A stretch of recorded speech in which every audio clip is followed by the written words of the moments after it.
April 4th, 1995, in New York, in English. And I'm Deborah. And I'm Deborah Lewin.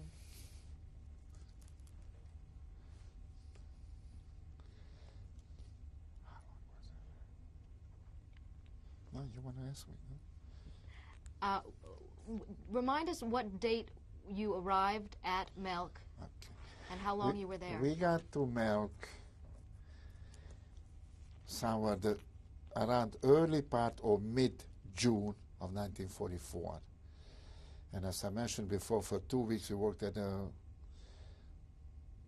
they called this commander was called the building the kitchen excuse me, for the Germans. He worked with wooden planks and boards, etc. Then we got into this cement work. The company we worked for was Stuag, S-T-U-A-G. That was an Austrian company who contracted also the Germans for subcontracting for the forced labor. We never got any pay, of course, that the Germans paid them for our labor. What amount or what details, I don't know. We were working in Stuag. This was our group. There were many different groups, different companies, different firms who requisited X amount of people from the concentration camp, from Mel.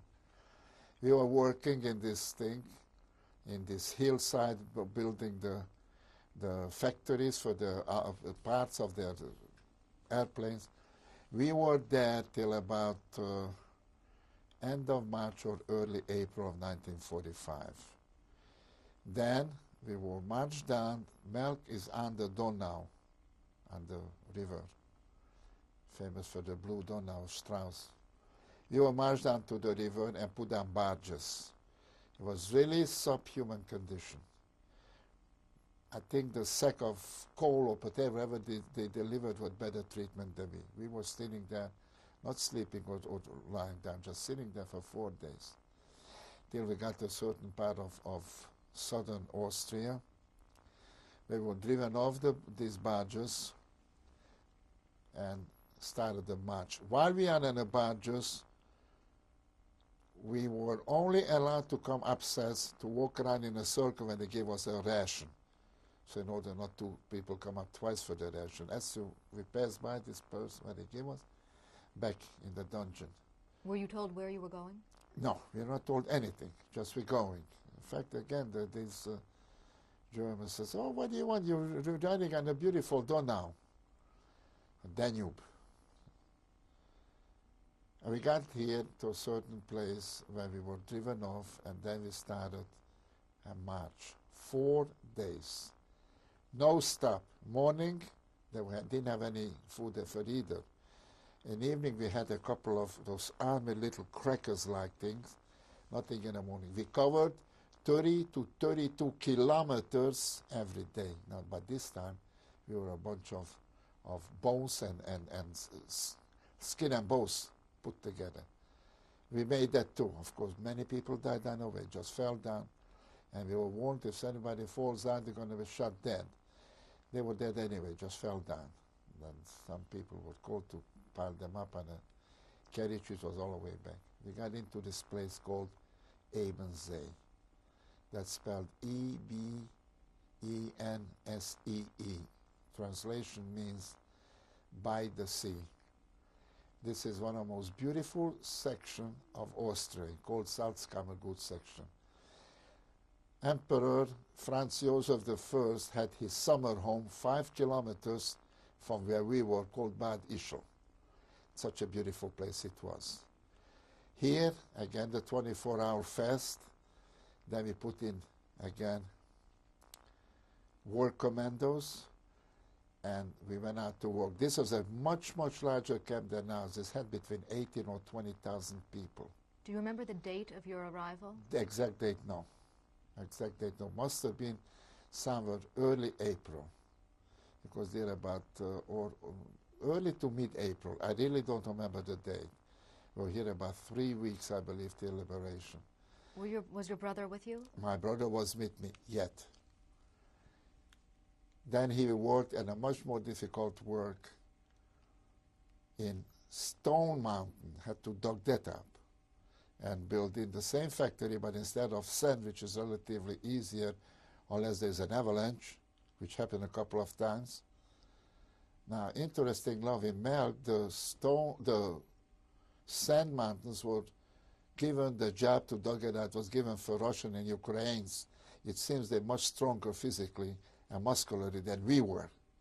They did the work. We came in the cement. That wasn't any easier, but it's perhaps easier than that.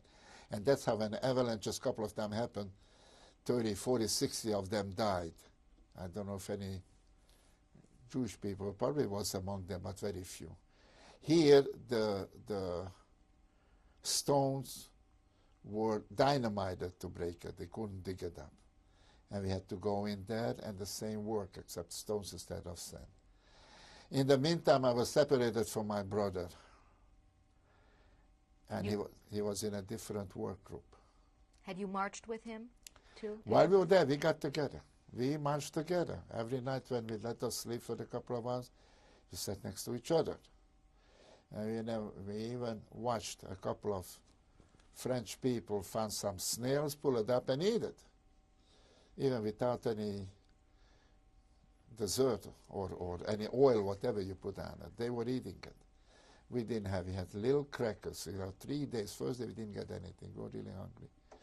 We got into this camp in Ebensee, and after we put into barracks, we were given an assignment in a camp, workforce. Here the workplace from the camp wasn't too far. It was a walking distance, not a train or trucks like in Melk. My brother and I separated here, and I kept track of him. One day, I didn't see him. How did you keep track of him?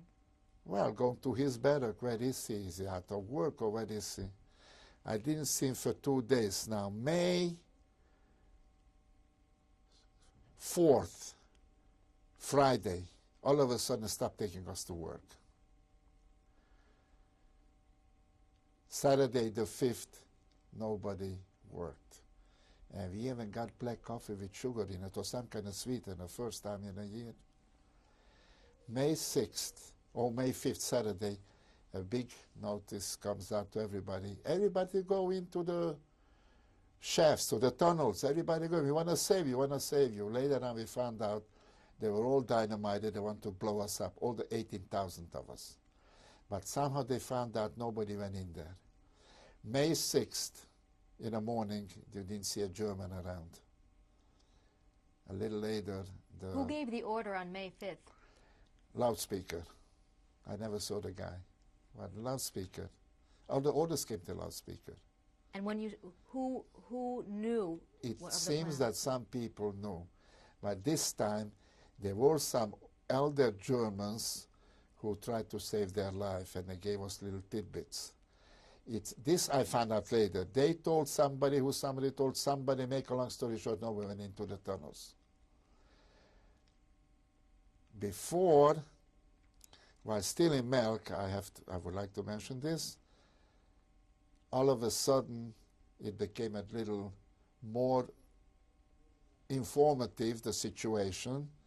Couple of times the German newspaper called the Völkische Beobachter, don't ask me how to spell it, and they were given, and we read the articles, and some foremen who befriended some German soldiers told us the war is not going at all well for Germany. The Russian, as a matter of fact, at one point, when they evacuated us, to my knowledge, were 22 kilometers, was it 15 miles, from that camp, when they hastily evacuated us and sent us here. When we were in Ebensee, nobody went into these tunnels or the shafts, whatever you want to call it.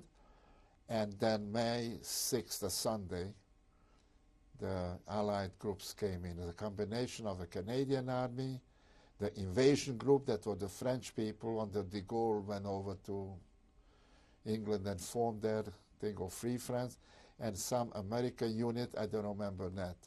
I remember the American soldier, the first one I saw, took out a pack of Raleigh and gave it to me.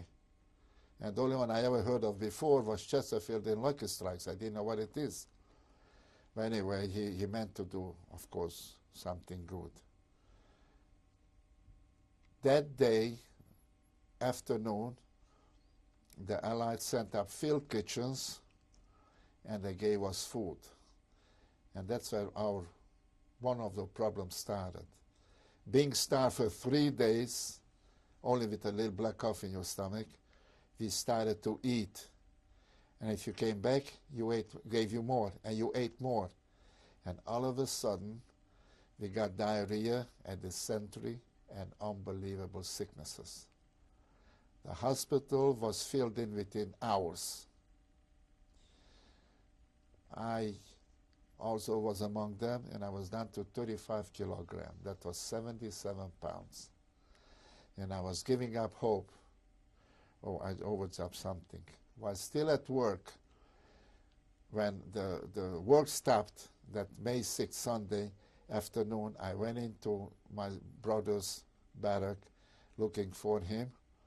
And a fellow who I learned in yeshiva with years before told me that my brother died in his hands. Tracing it back was 4 days before, that was the 2nd of May, which corresponding to Lag Bomer. And that's how I observed the Yortzeit. But here is 4 days before the liberation. This poor kid, all of 17 at that time, was killed, beaten to death. Do you know by whom? No. I have a hunch, but I don't know. A couple it didn't make any difference, couple. You saw those beating back in Melk and here in Abendsee. We had real sadists who took one of the boys at random and put him on the floor and started to beat him with 2x4s, with iron pipes, with anything. You know, at this situation, this stage, you're already numb. You look at it, and you only say, thank God it's not me. And you might be your own brother, or your own cousin, your father. Thank God it's not me. You're numb. You don't have any feeling anymore. How often would you see a situation like that? Quite frequently. Especially way back in Menk, we had one miserable, excuse the language, bastard, the German foreman. He took pride in singling out one or another one, and at work, on the workplace, which is about, as I mentioned before, some kilometers from that, beat him till he could barely move. In most cases, by the time we picked him up, he took back to camp, this one dead. Do you remember his name? No. There were no names. Herr Meister, Mr. Master, that was his name. There were no name tags or anything. And this I saw several times. And I saw once in Abendsee, one it was a German, not a foreigner, but they took a rock, a good-sized rock, and just beat a guy in the head till the guy didn't move anymore. After a while, you really become numb. I'm here, I see it, I don't believe it. So this was the situation, the order of the day. So when this came in, and I was sick also, very sick. And I had, by that time I know my brother isn't here anymore. And I went into the hospital, so-called hospital. But this was the Americans or whoever gave certain medication. And was a fellow who was a doctor. At least he said he was a doctor. And he said to me, became friends throughout the years, says, get a hold of yourself. You want to die? You don't have anybody in the family. And miraculously, how, till the very day, I don't know, he got a hold of some morphine. And he gave me morphine injection. And little by little, I got back. Now, we were liberated early May, and by end of May, hardly everybody was there except us sick ones. I didn't get out of this place till end of June or July. And then, when we put us on a train and go back, it's our so-called hometown. It's just, how long were you in Abendsee before liberation? Abendsee before liberation, I say 3-4 weeks the most. And 3 weeks probably, 3-4 weeks, yes. And how long in the hospital after liberation? I was in the hospital itself about 10 days, maybe 2 weeks. I really don't have the dates so scrupulously down. But then when I was at that from a hospital, I could barely walk, so I was